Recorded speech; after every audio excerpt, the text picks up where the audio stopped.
C'est presque de l'info, c'est la revue Presque de Nicolas Canteloup.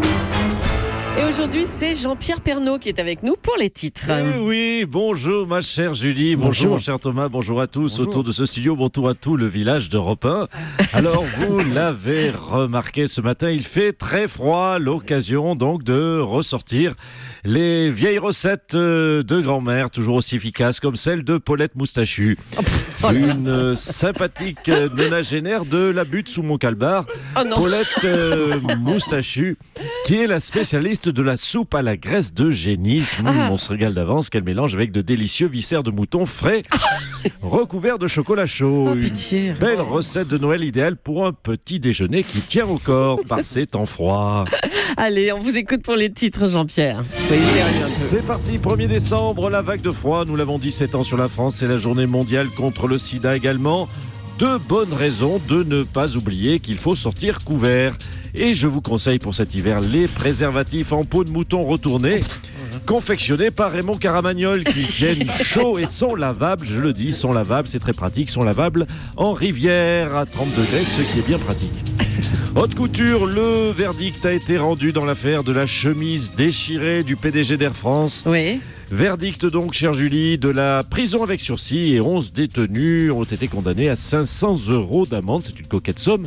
Ça fait la liquette à environ 5000 €. Et oui, un PDG ne s'habille pas chez Tati, il faut le savoir. Fallait y penser plutôt avant de lui déchirer ses fringues.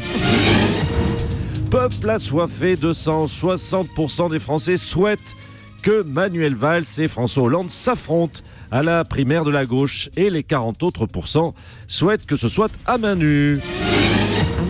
Lot de consolation, Jean-François Copé a proposé à François Fillon ses talents de pianiste pour mettre l'ambiance lors d'un pot à l'Assemblée nationale. Il a donc pu jouer du piano pendant 0,3% de la soirée. Ça va le poursuivre. Et puis ça sent le sapin, c'est bientôt Noël, nous l'avons dit, il va falloir faire croire aux enfants naïfs que le Père Noël existe. Remarquez, les adultes croient bien que le président de la République existe. Oh là là. Et puis à propos de cadeaux, permettez-moi de saluer des artisans horlogers bien de chez nous, Seiko, et oui Seiko. Vous voyez Saint-Boniard-les-Olivettes, Saint-Boniard-les-Olivettes, vous voyez Julie, on vous voit, voyez Laurent, très bien. Eh bien Seiko, ils sont juste à côté, ils sont à Shunku au Japon. Chers amis de Seiko, faites quelque chose pour la montre de Thomas Soto. La célèbre montre orange de Thomas. Merci beaucoup Jean-Pierre Pernaut. Revenez quand vous voulez. Jean-Christophe Cambadélis certifie qu'il y aura bien une primaire à gauche et que François Hollande s'y soumettra s'il décide de se présenter. Monsieur Hollande, bonjour. Bonjour. Vous êtes déjà drôle, vous vous rendez compte? Il y a deux mots qui font rire dans cette matinale. Bonjour et Seiko. Oh. En effet, je compte au-delà de ce qui a pu être dit, ici ou là, mais surtout ici. Je compte respecter les règles de la primaire politique si je me présente.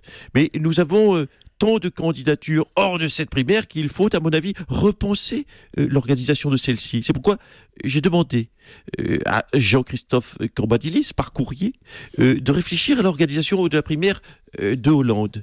La primaire de Hollande? Oui, une primaire équitable et juste, où chaque président sortant pourra se présenter à sa guise. Ouverte à tous les François Hollande de France. Les François Hollande qui pourront voter pour le candidat de leur choix. Une primaire à un seul tour avec un seul candidat et un seul votant. Vous savez, quand on est président, chef de l'État comme moi, on se doit de montrer l'exemple et de jouer le jeu de la démocratie. Eh ben, c'est réussi. Merci, monsieur Hollande. Merci beaucoup. Tiens, il y a Omar Sy qui repasse une tête dans le studio. Il était venu à 7h25. On s'avance vers une candidature de François Hollande. Vous pensez qu'il a une chance de gagner en 2017?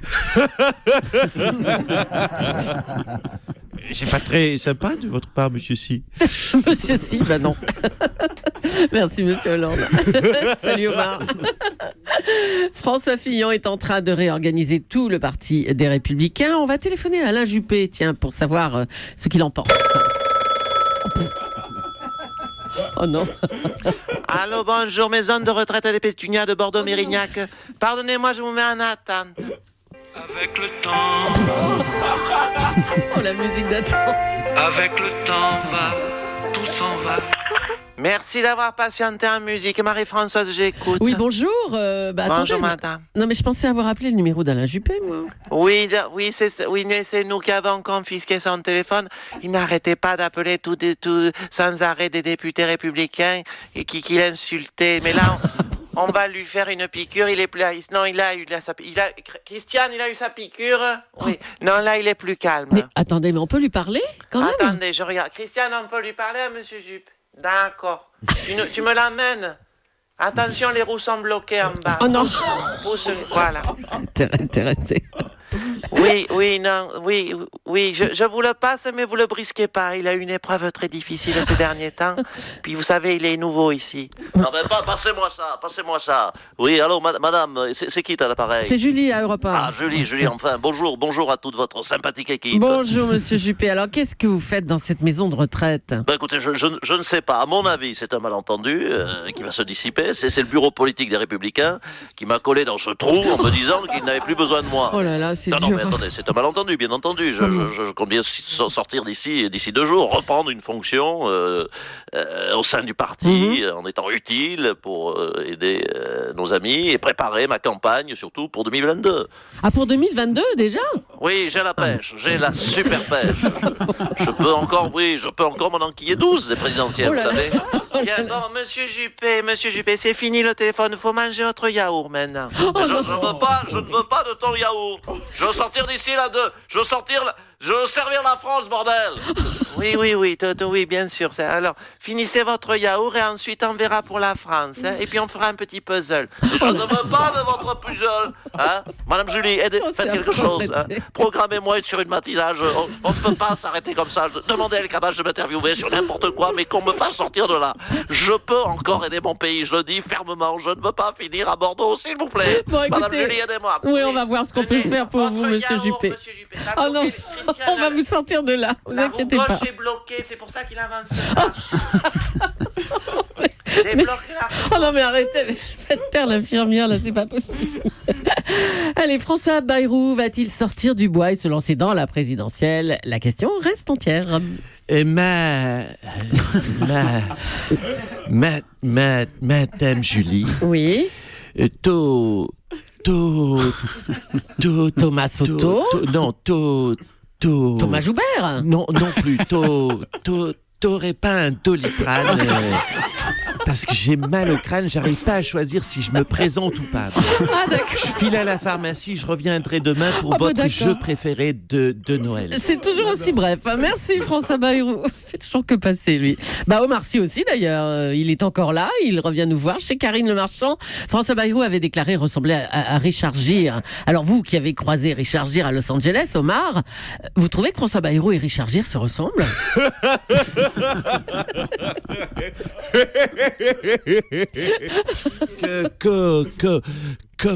Connard et connasse aussi avec ta question. Oh, ça va.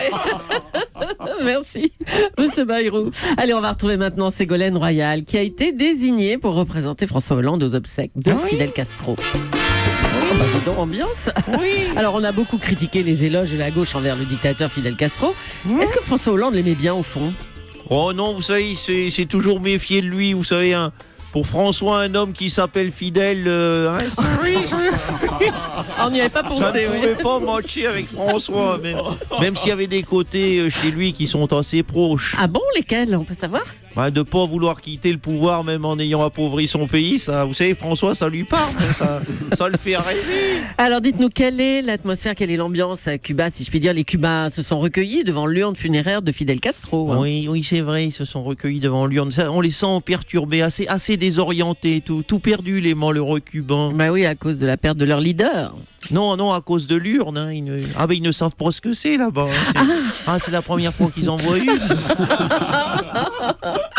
Mais vous avez l'air d'apprécier Cuba quand même, Ségolène Royal. Oui. Vous savez ce qui serait l'idéal? Je ne souhaite pas de malheur, bien évidemment, mais Raúl Castro n'est pas en grande forme non plus. Hein. Il passerait l'arme à gauche dans les 2-3 jours. Hein. Moi, ça me permettrait de prolonger 8 jours. Hein, je reste sur place, ça évite l'aller-retour en avion. Ce n'est pas très écolo. Hein. Je suis tout de même ministre de l'écologie, je vous le rappelle. Hein. Bon, écoutez, oui, je vais reprendre un Morito, s'il vous plaît. Oui, un Morito. n'oubliez pas. Oui, parce que l'abus d'alcool, c'est dangereux pour la santé, mais l'abus de Morito, c'est rigolo.